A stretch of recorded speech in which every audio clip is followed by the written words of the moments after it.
चुनावी हो गया क्या? सेना भी देश की चुनावी, अग्निवीर भी चुनावी, मुद्दा भी चुनावी।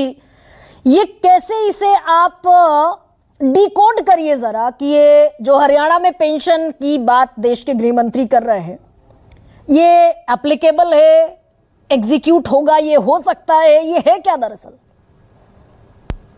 गरिमा जी, एक झूठ को छुपाने के लिए 100 झूठ बोलने पड़ते हैं, बचपन से सुनते आए थे।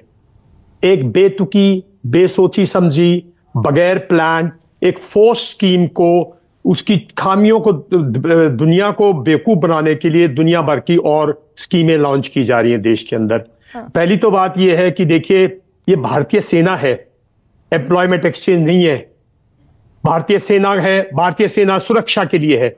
गृह मंत्री जी अगर ऐसा कुछ करना चाहते थे तो सीमा सुरक्षा बल के साथ कर लेते, सीआरपीएफ के साथ कर लेते, आईटीबीपी में कर लेते, ये सीआईएसएफ में कर लेते, इनके नीचे बहुत डिपार्टमेंट से कहीं भी कर लेते। तो ये, और मैं आपको एक छोटी सी बात बताना चाहता हूं, सबको बताना चाहता हूं, ये भाई बीजेपी वाले जो स्पोक्स पर्सन है सुन ले। आज जब गृह मंत्री जी रेवाड़ी में ये बात बोल रहे थे, मैं कोसली के अंदर मैं एक सर्विसमैन के साथ बैठा था, क्योंकि जब तक ये स्कीम विड्रॉ नहीं होगी हम इस स्कीम का विड्रॉ करेंगे, हर इलेक्शन में लोगों के पास जाएंगे, हम घर पर जब बैठेंगे, हमारा किसी पार्टी से कोई, हम इसके खिलाफ है। तो अग्निवीर जो भूतपूर्व सैनिक थे, कहते हैं साहब ये एक और जुमला छोड़ दिया। ये वैसा ही है जैसे अभी ये कर्नल साहब कह रहे थे कि 15 लाख रुपए आ जाएंगे और ये मेट्रो वहां तक चली जाएगी और ये होगा। हरियाणा का एक्स सर्विस, और ये मेरी 15वीं एक्स सर्विसमैन वो है। लेकिन बिशंबर जी, मैं बताता हूँ एक सेकंड तो, लेकिन ये भी बताइए ना, कोई विश्वास नहीं है। देश के गृह मंत्री हैं अमित शाह, क्रेडिबिलिटी है उनके पोस्ट की, उनके प्रोफाइल की, उनकी पोस्ट की क्रेडिबिलिटी है ना। गरिमा जी, पॉलिटिकल मंच से बड़ी बड़ी बातें लोग कह रहे, तभी तो इनकी क्रेडिबिलिटी गई। अरे भाई, कुछ करना होता तो आप लोग पिछले 3 महीने थे, जो सेशन था आपका, वो आप उस सेशन में जो अभी सेशन था अगस्त में, मॉनसून सेशन पार्लियामेंट में, उससे पहले सब विड्रॉ कर लेते ना।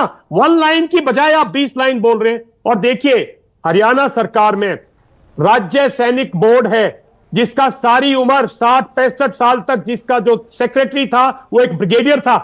पिछले 10 साल से भारतीय जनता पार्टी की सरकार ने एक सिविलियन बिठा रखा है वहां पे, आप समझते नहीं हो। जो हमारी अभी कर्नल साहब बात कर रहे थे, एक एक डिस्ट्रिक्ट में हमारा जिला सैनिक बोर्ड होता था, उसका अध्यक्ष होता था एक आर्मी रिटायर्ड ऑफिसर। वो 4-4, 5-5 डिस्ट्रिक्ट में एक आदमी है। जो हमारी एग्जिस्टिंग है उसको तो कर नहीं रहे।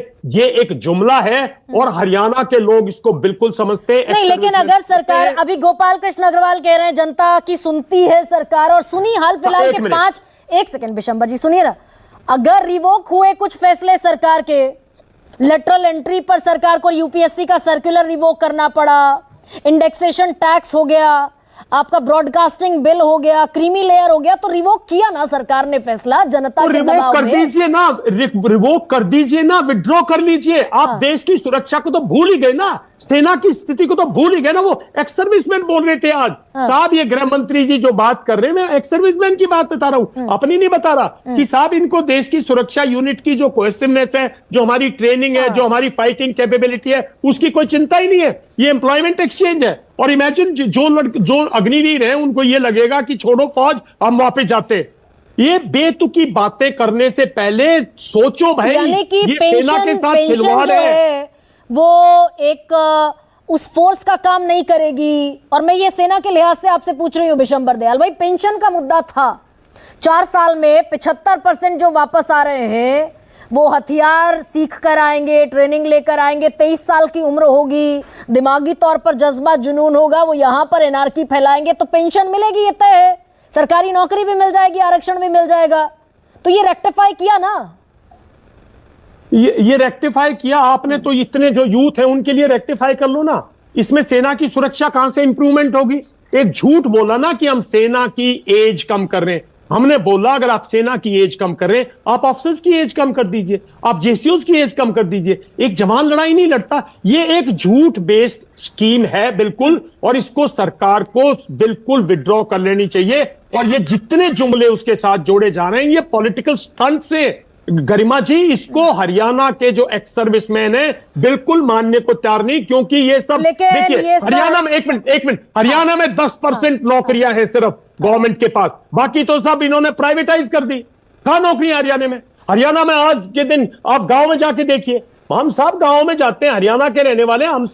सैनिक जो परिवार हैं, जो हमारी जो हमारी सेना के जरिए जो हमारी सोशल जो सिक्योरिटी थी वो बिल्कुल तबाह हो जाएगी, और जो हमारी सेना की सुरक्षा की जो एफिशिएंसी वो तबाह हो जाएगी। तो दो अलग-अलग मुद्दे भी हैं। हरियाणा पुलिस को छोड़ के, हरियाणा पुलिस को छोड़ के सरकार के पास कोई नौकरी है ही नहीं। हरियाणा में ऑलरेडी बेरोजगारी बढ़ी हुई है। तो ये एक पॉलिटिकल जुमला है जो कि बिल्कुल सेना की, हमारी फौज की एफिशिएंसी एक अलग मुद्दा है, इंटीग्रिटी एक अलग मुद्दा है, और हमारी सुरक्षा और हमारी सामाजिक सुरक्षा और सरकारी नौकरी और एम्प्लॉयमेंट एक अलग मुद्दा है। अंजुम,